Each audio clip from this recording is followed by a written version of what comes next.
안녕하세요. 반갑습니다. 오늘 주제 20 동학농민운동에 대해서 한번 정리해 보도록 하겠습니다.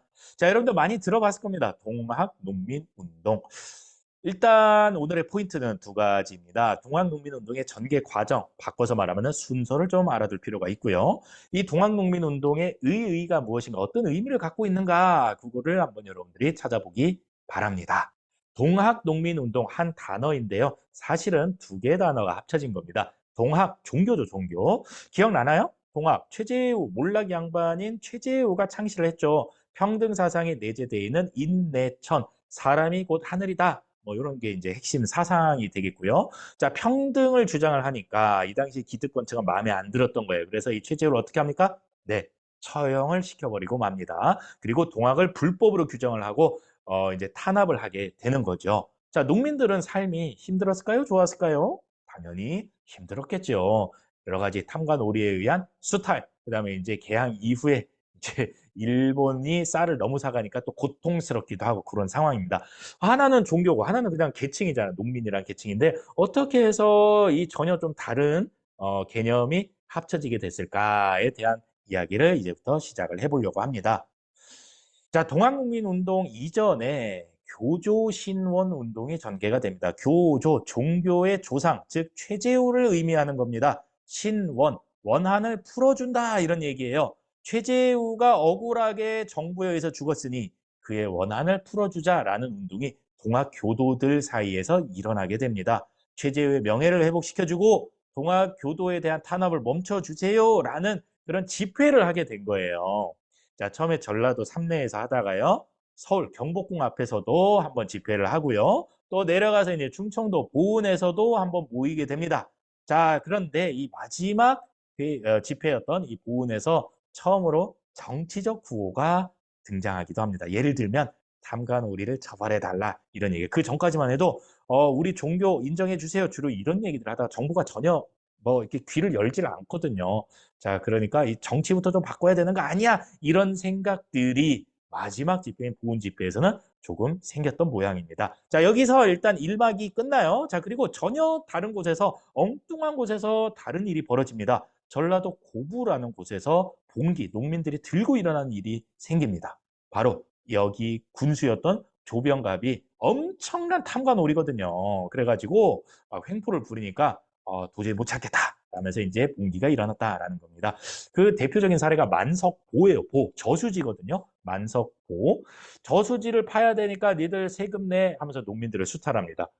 저수지 만들어야 되니까 니네 와서 일 좀 해. 막 노동력도 착취해요. 농민들이 농사 짓기 바쁜데 여기 와가지고 쓸데없이 또 저수지 만든다고 삽질을 해야 되거든요. 심지어 저수지도 있었어요. 있었는데 추가로 짓는다면서 세금과 노동력을 착취했던 거죠. 자, 여기 이제 더 이상 못 참겠다라면서 농민 전봉준을 중심으로 봉기가 일어나게 됩니다. 이때 전봉준을 비롯한 여러 농민들은 사발을 엎어놓고 여기다가 걸기문에다가 사인을 하게 됩니다. 이게 이제 요구하는 거거든요. 이 정부에. 근데 왜 이렇게 여기에 이제 사인을 순서대로 안 하고 이렇게 돌려서 했을까요? 네, 맞아요. 누가 주동자인지를 알아볼 수 없게 한 겁니다. 보통 우리가 사인을 할 때 대표 사람이 제일 먼저 하고 또는 맨 밑에 하고 그다음에 순서대로 쭉쭉쭉 하잖아요. 그러면은 이 문서가 발각이 됐을 때 주동자를 찾기가 너무 쉬운 거죠. 그래서 이거를 좀 은폐하기 위해서 사발 알죠? 그릇, 밥그릇을 엎어놓고 동그랗게 이렇게 사인을 했다라는 얘기입니다.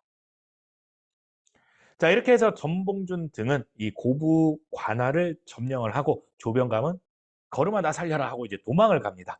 자, 이런 상황에서 정부에서 그 소식을 들은 거예요. 이거 무슨 일이지? 농민들이 들고 일어났다고? 뭔가 좀 진상을 파악해 봐야겠다. 라면서 이용태를 내려보냅니다. 이때 이용태가 받았던 직책이 안핵사예요. 진상조사 단이라고 보면 되겠네요. 자, 그런데 와서 이제 조사를 하는 이 이용태가 이 오히려 이 농민들을 동학교도, 이 당시에 불법이었던 동학교도로 몰아서 오히려 이 농민들에게 책임을 다 돌리면서 농민들을 엄청나게 처벌을 해버리거든요. 그래서 농민들은 깨닫습니다. 이대로는 안 되겠다. 우리가 이대로 있으면 또 당하겠지. 라면서 백산이라는 곳에서 공기를 일으키게 됩니다. 이때는 조금 더 범위가 넓어진 거예요. 정부군은 진압하러 왔겠죠? 자, 그런데 이 농민군이 황토현과 황룡촌에서 큰 승리를 거둡니다. 생각해 보세요. 한 나라의 정규 군대. 와 그냥 농사 짓던 농민들 당연히 전투력에서 군대의 전투력이 훨씬 압도적이겠죠. 그런데도 불구하고 농민군이 승리를 거뒀다라는 것은 이 당시에 조선 군대가 얼마나 나약했는지를 우리가 알 수 있는 겁니다. 더 나아가서 농민군은 전라도 지역의 가장 큰 성이었던 전주성을 점령하고 맙니다. 와, 이거 큰일 났다! 라고 생각했던 조선 정부는 청나라에게 도움을 요청합니다. 큰형님 도와주세요. 그랬더니 오, 알겠다. 내가 갈게. 라면서 청나라 군대가 들어오게 됩니다. 그런데 그 다음날 우리가 부르지도 않았던 일본군마저 들어오게 됩니다. 왜 일본군은 들어왔을까요? 지난 시간에 우리가 공부했던 바로 텐진 조약의 근거에서 들어오게 되는 겁니다. 자, 청나라 군대 들어왔죠? 일본 군대 들어왔죠? 조선 정부가 생각합니다. 이거 뭔가 좀 쎄한데, 빨리 이거 마무리 짓고 얘네들 집으로 돌려보내야겠다라고 생각을 한 거예요. 자, 그래서 이제 농민군하고 화해 조약을 맺습니다. 어디에서? 전주에서. 그래서 이 화해 조약을 전주 화약이라고 부릅니다. 자, 어쨌거나 이제 일단락된 거예요. 정부군과 농민군이 어느 정도 협상을 통해서 화해 조약을 맺고 나서 농민군은 이제 집으로 돌아가게 되는데 여기까지를 우리가 제1차 봉기라고 부릅니다. 정부에서는 개혁을 약속을 합니다. 농민들, 너네 힘들었구나. 그래, 우리가 개혁해줄게. 라면서 교정청을 설치를 하고요. 농민들은 다 고향으로 돌아가서 집강소라는 자치기구를 만들어서 여러 가지 해정 개혁을 추진해 나가게 됩니다. 아유, 죄송합니다. 탐관오리를 처벌하기도 하고요. 노비문서를 불태워 없애버리기도 합니다. 뭐 신분제 해방의 의미가 조금 담겨 있는 거죠. 자, 그다음에 과부들의 재혼을 허가하자라는 그런 주장을 하기도 하고요. 그다음에 뭐 토지를 골고루 나눠 갖자 뭐 이런 주장을 했다라는 설이 있습니다. 네. 근데 돌아가라고 했던 청나라 군대, 일본 군대 돌아가기는커녕 일본군 같은 경우는 임금이 살고 있는 고종이 살고 있는 경복궁을 불법으로 점령하는 일이 벌어집니다. 그리고 청나라를 뒤통수로 빵 치면서 청일전쟁을 일으키기도 하고요. 한편으로는 우리나라 관료들을 협박해가지고 갑오개혁이 시작되기도 합니다. 이게 바로 1894년에 다 동시에 일어났던 일들이다라는 것을 꼭 기억을 해주세요. 경복궁을 일본군이 불법 침입했다. 청일전쟁이 일어났다. 갑오개혁이 일어났다. 다 동시다발적으로 일어났던 뭐 그런 일들입니다.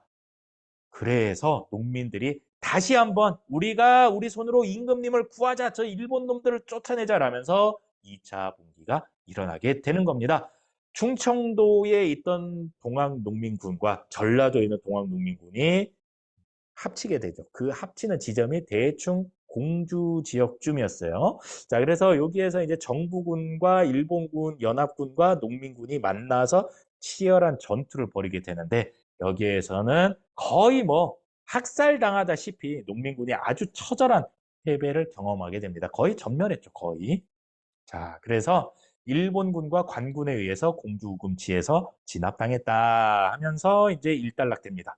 동학농민운동이 이제 정리가 되는데 그 중에서 어떤 의의를 갖고 있느냐. 불과 얼마 뒤에 갑오개혁에서 농민들이 주장했던 과부의 재혼을 허가한다. 그 다음에 노비제를 폐지한다. 신분제 해방. 그런 것들이 곧바로 반영이 됩니다. 혼자 꾸는 꿈은 개꿈이지만 다 같이 꾸는 꿈은 현실이 된다라는 게 바로 이 동학농민운동의 모습이라고 볼 수 있겠습니다. 자, 성격을 좀 분류를 해보려고 합니다. 1차 봉기는 반봉건적인 성격을 띠고 있어요. 아이고, 먹고 살기 힘들어요. 탐관오리 때문에 힘들어요. 좀 이런 거. 옛날 거 없앱시다. 개선합시다. 이런 성격이었다라고 한다면 2차 봉기는 철저하게 반외세, 조금 더 정확하게는 반일적인 성격을 띠고 있었다라는 얘기입니다. 여기까지 좀 복잡하지만 정리가 잘 됐으면 좋겠고요. 마지막으로 지도를 한번 가져와 봤습니다. 자, 이런 지도가 있죠. 막 뭐 여기 보면 고부 있고요. 황토현 있죠. 황룡천도 있고 전주화약. 그다음에 쭉 올라가서 우금치. 우금치 전투가 여기죠. 청나라 군대가 여기 아산만으로 상륙을 했죠. 6월 8일 날. 그리고 6월 9일 하루 차이로 일본군이 들어왔는데 어디로 들어왔는지 한번 보세요. 인천으로 들어옵니다. 인천. 인천은 어딘가요? 서울의 앞바다 아닙니까? 와, 여기 들어온 이 의도가 딱 보이죠. 네, 진압하러 왔을까? 아니요. 처음부터 이 경복궁을 점령하려고 왔다라고 우리가 합리적인 의심을 할 수 있는 겁니다. 자, 여기까지 오늘 정리를 마치겠습니다. 수고했습니다.